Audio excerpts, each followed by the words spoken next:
everyone, welcome back to my channel. Before we get started, I wanted to share this really cute candy cane puzzle idea that I found over on Etsy. It went viral last year on my page. Everybody wanted to know where I got it, so I wanted to share it with you here. I will link it below, so check it out. This week's projects are all about candy canes, and we're going to use these from the Dollar Tree and these mini candy canes from the Dollar Tree as well. I'm going to put a few of these in the heart shape into my oven at 350 degrees for about 5 to 10 minutes, but you're going to want to babysit these. So in all transparency, I really wanted to make them into these really cute bows that I'd seen everywhere online, but it just wasn't in the card. So today we went with the heart shape, and I kind of think that's kind of great for Valentine's too. So it's kind of a two-part project, Christmas and Valentine's. Now for candy cane DIY number one, we're going to turn these little hearts into an epoxied cutting board. If you've never worked with resin before, then you are going to be super excited to see how fantastic this turns out. This is the perfect gift for a hostess of a party, or if you're like me, it's a nice gift for me. So it's just going to take simple resin. You're going to always have a part A and a part B that you're going to combine. Always start with wearing some protective gloves and get yourself a disposable cup to start with. Now, it's nice if it has measuring lines around the edges, but if not, you can just eyeball it. It's really not hugely scientific.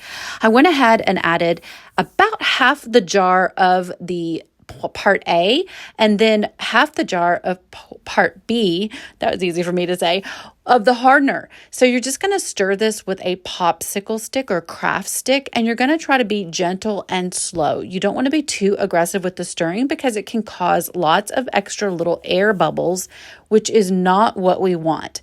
Once this is all together, it is going to be this kind of a texture, and it's going to be a little more opaque than when it went in. That means you can't see through it as well. All right, so now that that's done, we are going to start by adding a slight layer of the clear epoxy to the base of this cutting board mold. I will link the cutting board mold below, the silicone mold, because I know you're going to ask for it. Okay, so I'm just using the craft stick to kind of nudge all of the epoxy into the corners and kind of get it a nice little even layer here on the cutting board. And then this is going to create a nice backdrop and a nice sticky point for all of my candy cane hearts to adhere to. This is the super fun part. You can create any design that you like. I'm just putting them here in random design. I actually got the inspiration to create this entire project from another creator, and I will link her videos below. Now, once you have them where you want them, you can add any type of extra embellishments. I went with these silver snowflakes. They're confetti, and I think it was the perfect little pop. You can always add gold foil, silver foil leaf. You can add glitter. The world is your oyster. You can pick whatever you want to go on this. Now I'm adding a little bit of extra of the clear epoxy just to the parts of the hearts that are a little bit higher up in the mold. I recommend that you get the peppermints as flat as possible before you add them. Now you're going to use your heat tool to pop any bubbles on the surface that you can see, and 12 hours later, this takes a lot of patience, ask me how I know, you will be ready to do part 2 of this project. Now I did put a piece of cardboard behind it, and I am going to add again parts A and part B in equal mixtures for this top layer of the cutting board. Now you could do the whole cutting board with one color, but I think some of the beauty of this is adding 2 different colors. Now this is going to be a darker color for the back, and it's actually going to be a complementary color to the peppermint sticks. But I think that you could go in with pretty much any color. I think black would have been beautiful, but I had this fire engine red. It's actually a mica powder that has got a little bit of a shimmer to it. I used it in an earlier project a couple years ago that I will be showing you in just a minute, but it just takes a little bit. A little bit goes a long ways. Now it is powder, and my jar was kind of small, so I did take a lot of carefulness. Is that a word? Carefulness to stirring it. Now, once it's all combined, take, your time and use patience because you don't want a ton of extra bubbles, but it is so satisfying. Look at that resin. It is so pretty.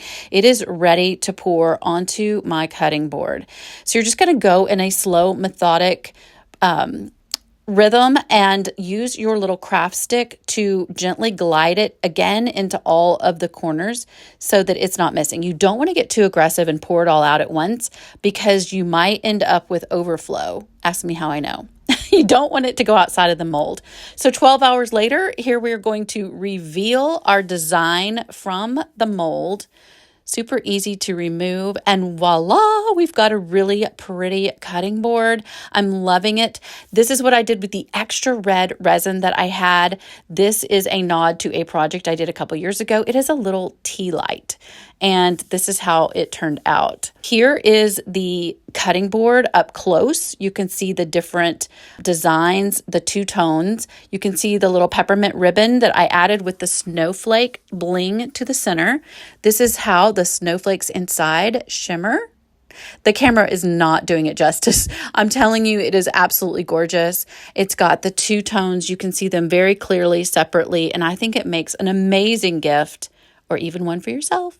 All right, this is Candy Cane DIY number 2. This is using that box of candy canes that I showed you at the beginning from the Dollar Tree.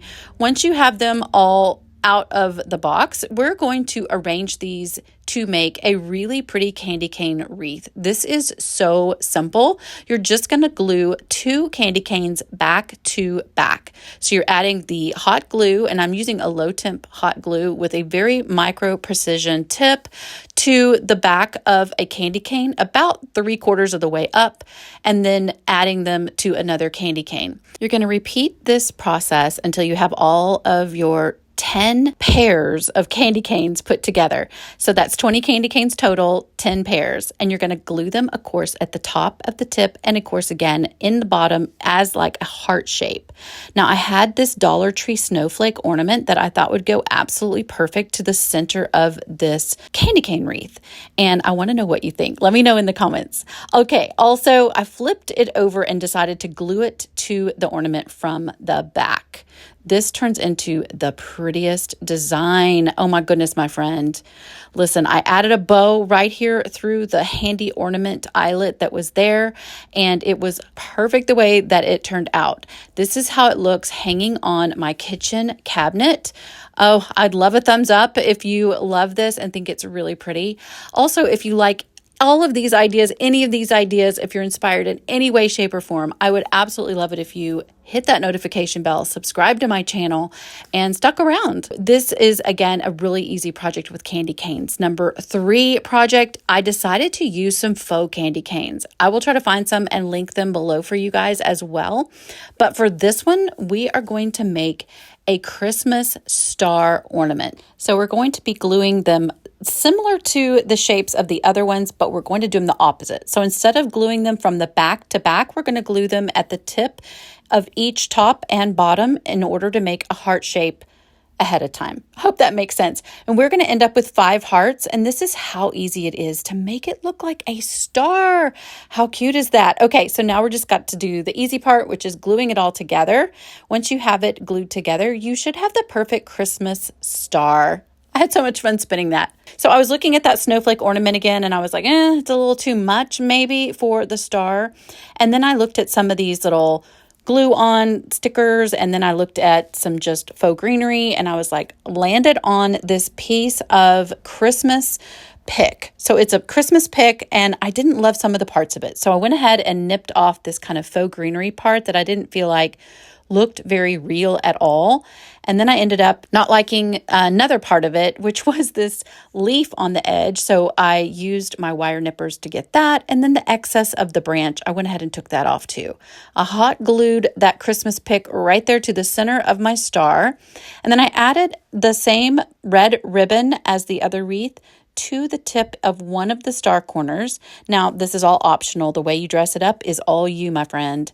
I added this pom-pom trim. So there was a little ball or pom-pom on each of those, and I cut several out to make 3 little holly berries for the corners of each of the star tips. I just felt like it needed something extra. Again, this is not anything you have to do. You can make this however you want. You can use it like me as a kitchen cabinet piece of decor to hang just like that wreath, or you could actually put a little craft stick on here or another candy cane and use it as a Christmas tree topper. What do you think? Is a candy cane DIY project in your future? You know they go on sale right after Christmas. As always, I appreciate you so much, my friend, for watching. Be sure to subscribe and watch the next video.